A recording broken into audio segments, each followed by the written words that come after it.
guys, welcome back to my channel Coming Naturally, and today is the first episode of Healing with God podcast.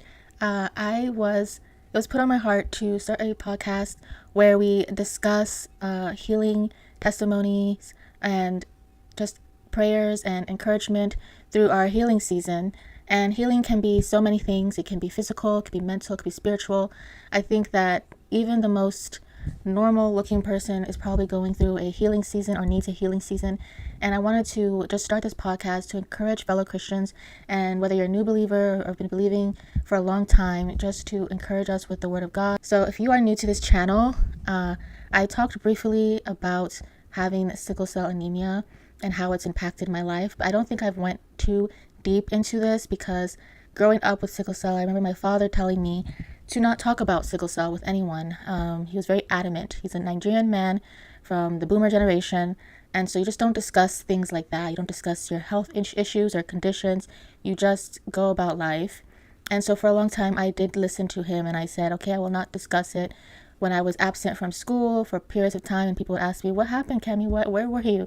I just said, oh, I'm sick. And they would ask, as middle schoolers would do, oh, what were you sick from? Oh, just sick. I didn't want to tell them that I had sickle cell anemia because I kept thinking about what my dad told me. And it wasn't until I went into college and I decided to advocate for sickle cell by starting the Gators for Sickle Cell Warriors is when I felt more comfortable talking about my illness with people. Even if they didn't ask me, I just would say, hey, I have sickle cell and this and that and the third, and I would talk about it. I remember I was invited to speak at a health summit or whatever it was, and talking about sickle cells, I just would talk about it because I felt like there needs to be more attention and there needs to be more advocacy for this illness. It is a very hard illness. It is very traumatizing. It affects people differently, but I will just show you from my own experience what it was like to grow up and live with sickle cell. So from a very young age, I didn't know what I had, but I knew I was different. I knew that I couldn't do certain things, and I remember having severe pain as a child, and I just asked my mom, I was like, what is this? Because she was quite anxious around me, I noticed, and she told me it was sickle cell. And that was the first time I heard about the disease, and I laughed at the name, so I kept saying sickle cell, sickle cell, sickle cell. And my mom was like, stop saying that. But I didn't really understood the severity of the disease until I got much older. I remember school was obviously, that's where everything becomes more prominent and more aware, because you're around a bunch of kids that are also discovering things or discovering life, and so they ask questions, and they don't understand, you don't understand, so it made it more clear as I was around other people, other kids, what I couldn't do and what I could do. And one of those things was the gym, PE class. If you've ever taken PE class in school, you'll know that they make you run laps. And so I remember that I had a doctor's note that said I couldn't run laps because of the sickle cell, and most of the time the coaches would ignore it because I don't visibly have anything wrong with me. I look like your average kid. And so they would just be like, well, you still got to run. So I would run, and I would put as much effort as I could, and I would be the last person to finish. I would be out of breath. It was almost like someone put something on my chest and I couldn't breathe. So I generally it was like running like an 80-year-old woman. I'm sure an 80-year-old woman would be faster than me. I was always last, and kids would ask me, why are you running so slow? Why are you so slow? And, as a kid, I knew what it was. So I said, oh, it's sickle cell. It wasn't until my dad told me later on in life, like, don't tell people that. And they just were like, what's that? And I'm like, it's a disease.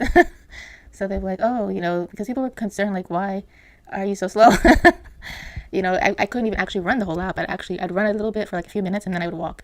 And I think it kind of was sufficient enough for the coaches who were blowing the whistle, like, run, because you couldn't stop running. You had to run.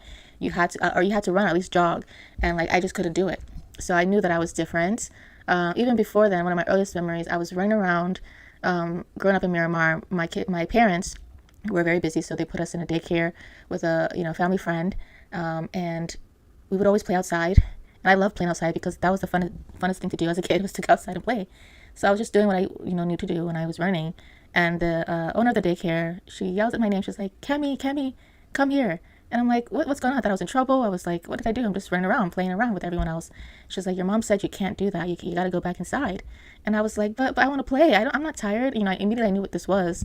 And I was trying to defend myself, like, no, I can do this. And she's like, no, I can't have this. You have to go back inside. And I was so sad about that.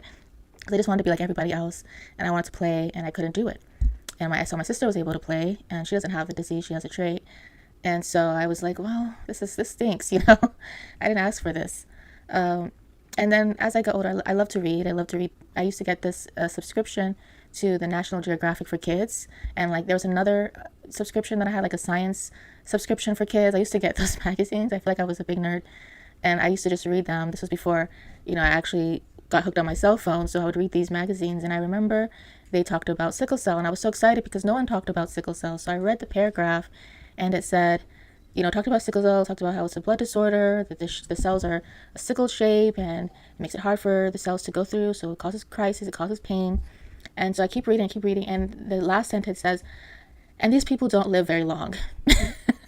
So imagine being my age. I was probably like, I don't know, 9, 10, 11, 12. I don't remember. Reading that, you're not going to live very long. I bursted into tears and I go, Mom, Dad, they say I'm not going to live very long. And so they had to reassure me, like, no, don't listen to that. You're going to live long. Don't listen to that. And so it made me think for the first time about mortality at that age, because I didn't realize it. None of the doctors would tell me that, thank God. But, I don't think whoever wrote that realized that that a kid like me who had the disease was going to read that and start freaking out. So I just grew up like not like trying to understand the illness and the things that came up with it. And one of the worst things about it is the pain. I remember multiple times growing up, waking up maybe 3 a.m, 4 a.m. in severe pain. I mean, the pain is like the worst pain I've ever had, and it just goes on and on and on. And the only thing to help the pain is fluids and pain meds. That's the only thing that can really help. And I remember my parents staying up with me all night. And, normally if you have pain like that, you would want to go to the ER because it's intense. But because it was a recurring condition, my parents tried to train me to take the pain at home. Want to take the medicine, like take every 6 hours, wait. And this would go on for several hours, sometimes days. Just me being in a lot of pain as a child and, into adulthood. If it wasn't for my parents helping me out during that season, I don't know what I would have done. I don't know how I would have survived. Just helping me go through the crisis so I don't have to go to the hospital, get stuck, wait in the emergency room, can't eat anything, drink anything because, I'm not allowed to do that. But there are many times I had to go to the ER. And thankfully I would only spend maybe 1 or 2 days just for them to monitor me. They usually would have stronger medications at the ER, so that would help. And or they would give me blood transfusions. That would also help with the crises if it was very stubborn. So the crisis could range from maybe a few minutes, maybe on and off, some hours, some days, even weeks. It can happen. So you just don't know what you get. And that's the thing with sickle cell. It's a very unpredictable disease. I would get advice like, just drink more water. That will help. And, the condition is still there. The disease is still there. And it kind of helped me to adapt to unexpectancies. I feel like I kind of react a little bit more calmer and differently to certain things that happen as compared to maybe those that didn't grow up having this disease. So I was able to kind of mature in that way. But despite getting used to the pain, well, actually, besides, as I got older, you can never get used to the pain. I think from one of my last moments of having a crisis, I was still crying, for my mommy. And I'm an adult. I was crying for my mommy to take away the pain. So it never gets better as you get age. I think there's this notion that, you get used to the pain and you never get used to the pain. So from a very young age, I would pray to God. I would say, God, please cure me of my sickle cell.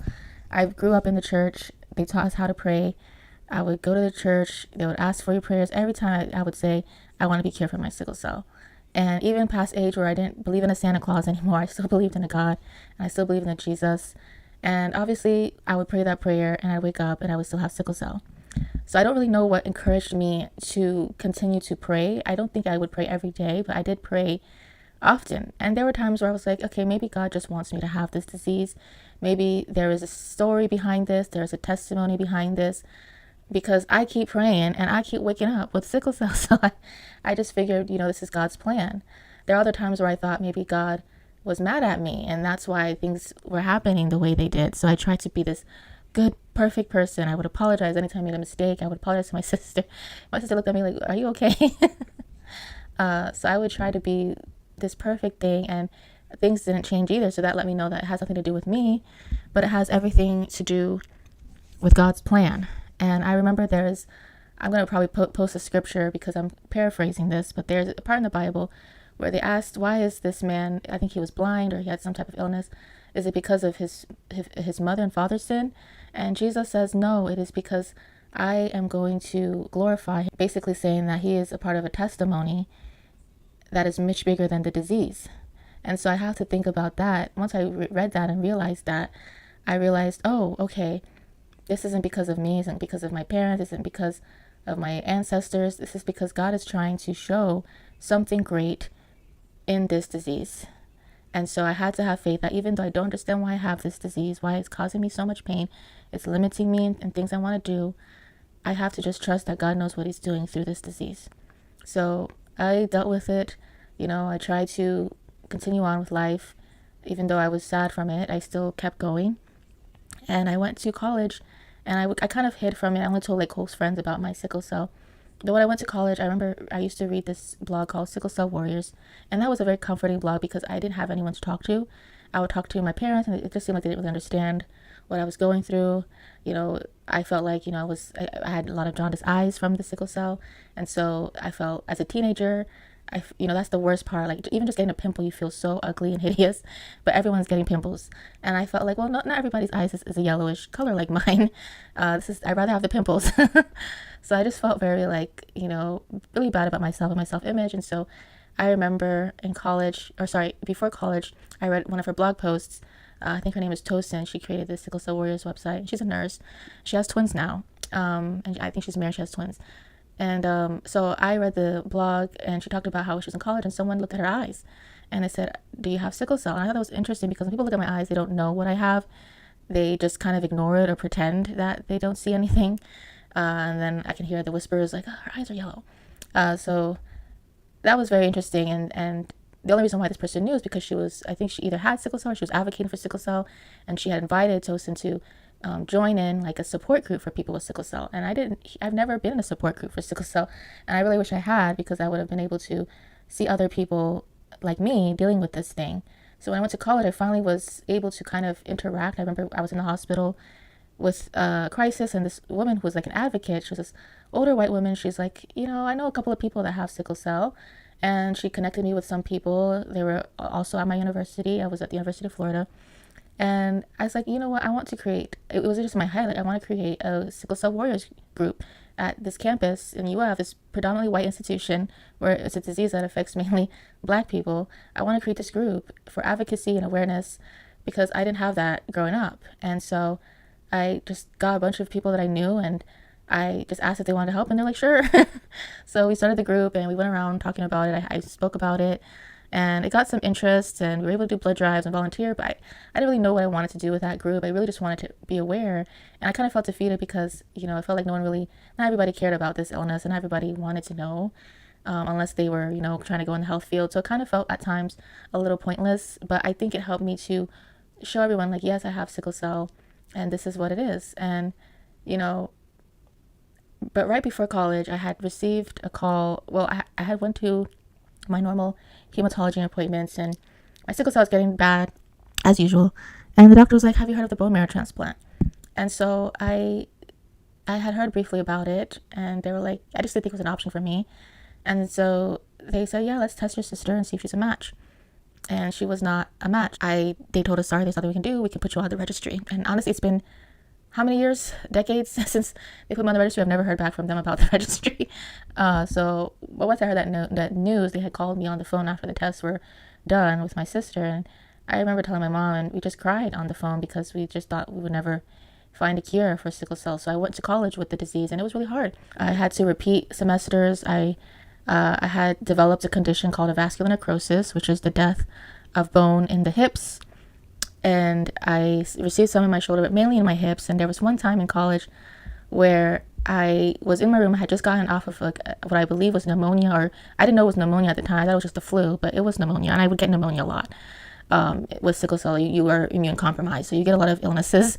And I was just, very tired, very weak. And I remember my mom visited me, and thankfully she did visit me because she realized she saw something wasn't right. So I remember my mom seeing me, and I could not. It was so hard for me to walk. It was painful, it was so painful that I had to call a friend who also happens to have sickle cell. So I knew he understood. And this is a weird thing. I finally met people at college that had the same disease as me. And that was nice. And he was a very supportive person, very nice person. And so I called him and I said, I can't move. And we're trying to get me to the car. I was living in a college apartment. So it was a bunch of stairs. I think I was in the third or fourth story. And I called him. I was like, you have to help me because I can't move. I can't really walk it. When I walk, it's like I'm going to fall. It's so painful. So he carries me down the stairs into my mom's car, and we drive. My mom drives me from Gainesville to Orlando because we had been at the Gainesville hospital, but we just felt like they weren't listening to my concerns. And I had I can go on another podcast about the forgiveness of certain medical professionals that have dealt with me with sickle cell and how I've had to forgive and let go of those instances. But yeah, we flew there, we went to Orlando, and I'm just trying to get admitted. And the nurse is like, well, did you take any medicine? I was like, yes, I took medicine. She's like, people with sickle cell, they need to take care of their the pain before then so that you don't waste your time here. And I said, ma'am, I've been in pain for 5 days straight. And when I told her that, she just was silent because she thought I just had pain. I told her I have been having pain for 5 days straight, and I'm actually not coming from Orlando. I'm coming from Gainesville. So once she heard that, humility came over, and she, took me to where I needed to go, and I was admitted to the hospital, and I was finally diagnosed after x-rays and stuff. It felt like something was broken, but obviously there's no visible injury. So they finally said, oh, you have vascular necrosis, but there's nothing we can do about it because you're really young, so we can't do a hip replacement.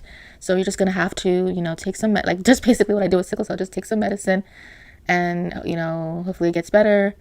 But they're like, at the stage, it's not that bad. And I was like, it's not that bad. I couldn't walk. And so I've always had issues with my hips since then. And recently I just had surgery, 2 surgeries. Thankfully I had my hip replaced, and that has helped significantly. But that was literally almost 10 years after being diagnosed with a vascular necrosis. So I went through a lot of complications with sickle cell, and after college, I obviously continued going through things. I wanted to enjoy my life. I wanted to travel. But every time I would travel, I ended up in a crisis. I have a video of me going to Hawaii. I don't know if I ever mentioned in that video. I had to go to the hospital in Hawaii. I had to go to the hospital, and every time I have to explain to them sickle cell, and some people would know, some people would not know what I was talking about. And I don't look like there's no physical injury, there's no bleeding, there's no scars, there's nothing. So it looks like I'm just being dramatic, but no, it's real. Look it up. It's a real illness. So I felt like it limited me a lot, but I was always determined to continue living my life. And I think that's one testimony, is that I didn't allow sickle cell to stop me from getting my degree, from moving to Chicago to learn how to code. Chicago's cold. Usually we don't do well with the cold, but I said, no, I'm going to go there. I'm not going to let sickle cell limit me in my education and experiences in life. I'm going to keep going. And maybe I look like I handle it well because no one would suspect that I have anything. But inside I am screaming about this. And then I would also, so when I finally got my real job, I felt like, I finally was accepting of the fact that, okay, I have this disease. Yes, it stinks. Yes, I have to go to the hospital. Yes, I have a low hemoglobin. Yes, this and that. But I accept that this is just the way it is, and God is going to do whatever he wants to do in my life. So I just surrender to him, and I allow God to do whatever he wants. I still kept praying, but my prayers for sickle cell to be removed were less and less as I got older. And I remember I had another crisis. I think I was 28, 29. And they sent me to certain hematologists do not seem to care about sickle cell like that. So what they've been doing recently is they've been sending sickle cell patients to nurse practitioners. And I was kind of offended at first because, this is a real disease. Why am I seeing a nurse practitioner instead of a hematologist? I've always seen a hematologist. So I, was kind of upset and annoyed. And the nurse practitioner that I had, she was a very short Black woman. She's like, I have a lot of sickle cell patients. I know what you guys are going through. I know. And, I felt heard and seen by her. So I kept listening because, usually a lot of health professionals, I remember, advocating for myself. And I remember prior to that, I was seeing another hematologist, and I kept thinking about the bone marrow transplant. I asked him about it. I was like, what do you think about, the bone marrow transplant? Like my sister, she was in a match, but, is there a way I can get on the registry, or is there a way I can? And he was like, your sickle cell is not that serious. And he just basically shut me down. And I'm like, really? Like, I felt so sad. Like, you're not taking me seriously? Like, I have a 5 hemoglobin. That's not normal. I'm constantly out of breath. I have a lot of pain. I had my gallbladder removed at 11 years old. My my spleen is not functioning well. I've had organ damage. I've had a pulmonary embolism. I've had a lot of health issues, and it's that are very serious. I've had pneumonia more times than I can count on my fingers and toes. I've had several blood transfusions. I mean, what more do you want for this to be serious? And he just dismissed me, and I never saw him again after that. I never saw him again. When they asked me the next few times that I were hospitalized, do you have a hematologist? I said no, I don't have one. And that was kind of true because I don't know if there's something, like maybe a change in my insurance or something like that. So maybe that's why I was like, no, I don't have anyone. And so they referred me to the nurse practitioner. The attending hematologist at the hospital was the typical hematologist, but he just did not, he was very dismissive of me as well. So he just sent me to the nurse practitioner. But the nurse practitioner, to my surprise, was very knowledgeable about sickle cell. She knew about what was going on. And she said, have you ever thought of the bone marrow transplant? I laughed in her face. I was like, yeah, and it didn't work out. Like, my sister's not a match. And she's like, I think you should go to Tampa. I know these doctors that do it, and you should just, see. And I went in, and I thought they were going to just tell me, yeah, it's not possible, because I really thought it was a ridiculous thing. Like, it's not possible if your sister's half match. And I told them, I was like, my sister's half match. She's not, like, full match. And back then, you couldn't do the bone marrow transplant unless you were a full match. And so I went and did the testing, and then I sent my sister to the testing again, and they're like, she's a half match, but we can do it. And I said, what? I didn't understand what I was hearing at all. I was like, what? So they told me the process, and they told me, like, what I would have to take out from work. And this was my first, it's so funny because I was constantly thinking about my work, because my work was my idea of security. You would think, as a Christian, as a woman of God, I would put my faith into God and just trust him. But I was so afraid. I don't want to lose my job. So I said, I'll think about it. I'll think about it. And it took me time. It took me a year. So I decided to wait for a year to fully prepare, because they were like, yeah, you can do this. But here's, the risks. Here's what you're going to need to do. One of the things that I wanted to do was to freeze my eggs because of the chemo and radiation that would occur. But insurance doesn't cover that.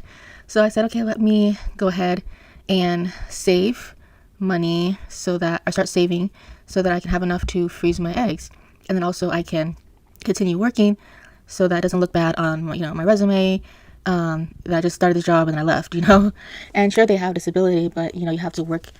Sometimes you have to work for a certain time in order to get that. So I just was like, yeah, I need to keep working, keep saving in order to do this procedure.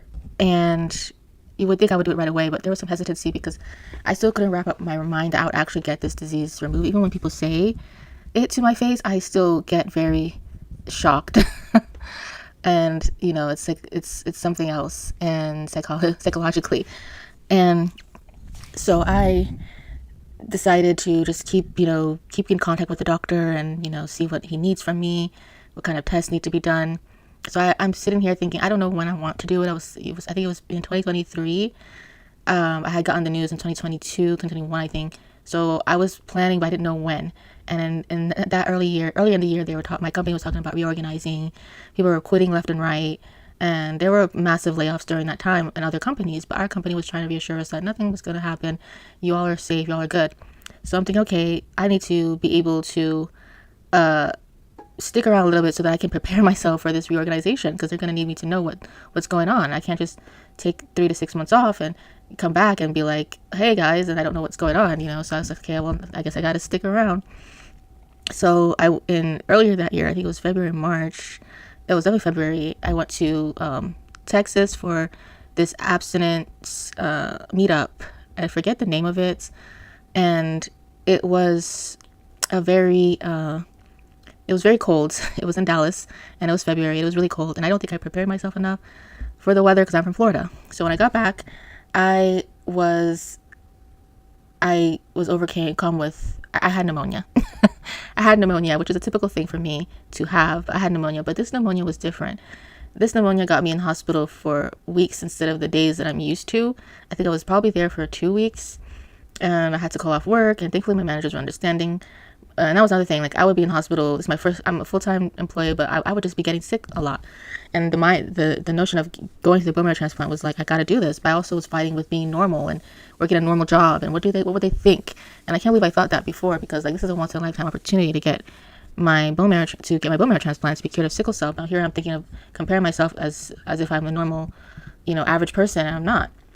So I actually, for the first time, like, usually when you get a crisis, they hydrate you with IV fluids and then they give you some medication, and this wasn't working at all. And the doctor that was there, I think he was a hospitalist, he was like scared to give me even more of a higher dosage, but I was like, I am in so much pain, you don't understand. So the hematologist had to come in, the attending hematologist had to come and be like, yeah, just give it, sir, because her cells are, they can see the cells, they can read the reports, and they're like, yeah, this is pretty bad, like, just give it to her for now.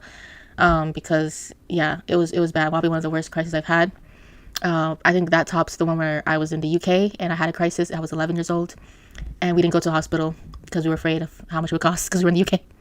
And I remember all night long screaming in agony. This is the UK. I was 12 or 11. I was in a lot of agony because I didn't have enough pain medicine. I don't think I had enough. And it was the only thing that could help. But by the grace of God, he was able to cure me in that moment, and I was able to fall asleep. But it was so bad that even my mom's friends who were staying with, she was like, it's like she saw a ghost. She was so scared. She's like, what's going on? But yeah, that rivaled that part, and I was just in constant pain. The pain would just not go away. No, and this was weird for me, and it was scary for me because like, this is gonna go away. It was like a week had passed. I was still in this amount of 10 out of 10 pain. So thankfully, the hematologist was like, you're gonna do a blood exchange, and I didn't know what the heck that was. I didn't have that before, which I'm blessed I didn't have. I usually just had a blood transfusion, but the blood transfusion wasn't working. So they did a blood exchange, and they just kind of exchange your entire blood with someone else. And so it's a lot of blood. It's a very hefty procedure. I think they have to put like some type of port so that you can receive the entire blood, and then your blood goes into like a trash bag. So it's literally what the word means, blood exchange. And that immediately helped. Finally, I was out of pain. But when I got discharged from the hospital, I told my mom, I said, Mom, I cannot do this anymore. I am going to go back to the doctor. Because another reason why there was a delay was because the doctor that initially approved it retired. So they didn't have a doctor yet. So that was another reason for the delay, other than my hesitancy. But I said, I don't care about the risk. I don't care about any of this. I have to do this. I can't live like this anymore. My mom agreed. She's like, yeah. So we went back to Tampa. I met with the doctor. He was so understanding, so nice. He did not hesitate. Just like the older doctor, did not hesitate. He said, yeah, you can do this. We're going to do this. But then he said, I think that you said your concern was that you wanted to do the egg retrieval, the freezing your eggs. And I said, yes. I said, well, okay, you should get that done before doing this procedure, because you are going to go through chemo and radiation. So I tried to schedule with, whoever it was. And I was in the middle of scheduling with the fertility clinics and trying to see which one would work. Again, working full time, it was kind of hard for me to put all of my attention to that. But God could do it. He allowed the job to be removed from my life. There was a massive layoff at the company, and I was included in it. So I said, this is I was upset because I was like, what the heck? But I was also happy because this is another chapter. I can finally get the bone marrow transplant. I don't have to think about my work. I don't have to think about time constraints.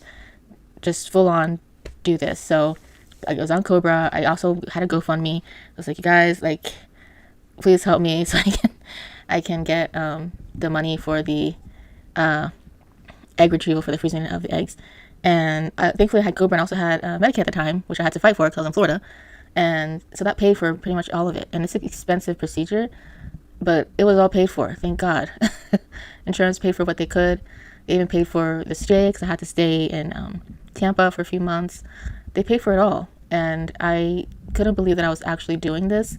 I was nervous. I was like, I hope there's no complications. I was watching videos of people getting cancer and stuff. But I just kept praying and trusting in the Lord that if this is your will, God, let it be done. And it was his will. And I don't know why it took so long for it to happen. I don't know why it took 30 years. I was 30 going on 31. I don't know why it took so long for me to finally be cured of sickle cell, but I'm glad that I still kept praying because God was listening to me. And I just think that when we go through certain things in life and we ask for praying, we might not hear. It might be a no, it might be a yes, it might be a hold on, but just keep praying, just keep having faith, because you just don't know what God is going to do in your life, and he can exceed your expectations. Initially, I didn't think that it was possible. I laughed in the nurse practitioner's face when she talked about the bone marrow transplant, but God made it a way where they can do half matches. and now they're doing the CRISPR, they're doing gene editing. I truly think that by God's grace, I will see a definite cure for sickle cell for everybody. Whether they can do the bone marrow transplant or not, they will be cured. I truly believe that I can see that in my lifetime, because things have changed so much, from telling me to just drink water to being on hydroxyurea to now the bone marrow transplant, the CRISPR, and all these new things. I was even on a different medication before that was just for sickle cell, because hydroxyurea is a cancer drug. But I think it was Oxbryta. That was probably the only FDA approved drug for sickle cell, and that kind of helped. It made my eyes brighter, or white. But now they discontinued it. So right before I went through I think it was right after I did the bone marrow transplant, they discontinued it. So God works in mysterious ways. I'm still thinking about the past, God's timing is the right timing. Just for me because I went through a lot of, after that, and that'll be another video because it's already long, but I went through a lot of complications after my bone marrow transplant, and I don't think I couldn't have graduated college in the time frame that is acceptable if I went through the bone marrow transplant. And that was at the age where they did the test. They, right before going to college, they did the test to see if I was a match with anyone. And so God's timing is perfect timing, because when I got the layoff, I was able to finally take time for myself and do the things that God wants me to do. He was able to cure me and heal me. And I could have given up. I could have said no. I could have ignored my nurse practitioner. But everything that I did was an act of faith, because I truly believe that God is a healer and he can heal all things. And that, doctors, they're smart, they're educated, but they do not know everything. God knows everything. And we prayed for the doctors. We prayed for the procedure. We prayed over everything. My mom prayed over the bag of the cells from my sister, and the chemo and the radiation, those bags. She prayed over those things. And so God knows what he's doing at all times. We just don't see it. And while I don't really know why it took so long, I do know that it was because it's God's timing. It was the right timing. And I'm appreciative of it. I'm still young and I can't wait to do things that I never thought I could do, which is running. I'm going to make a video of me trying to learn how to run. And it's going to be so funny because I've never been able to run well in my entire life before.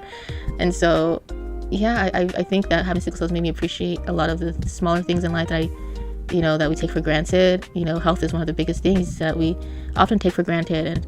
And just being able to be healed by God, I will never forget that. And that will always remain my testimony from the beginning to the end of my life here on earth. And I hope this testimony encourages you to continue believing and praying and having faith that you will be cured. And I'm going to continue sharing my testimonies and what God has done in my life, so that you guys can be encouraged if you're going through any season in your life.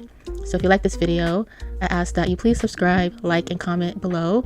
This will help people see my video and help encourage people and be able to see the ministry that God has asked me to do, and to also glorify his holy name. So, yep, that is it for this video. And I hope you guys liked it. Bye.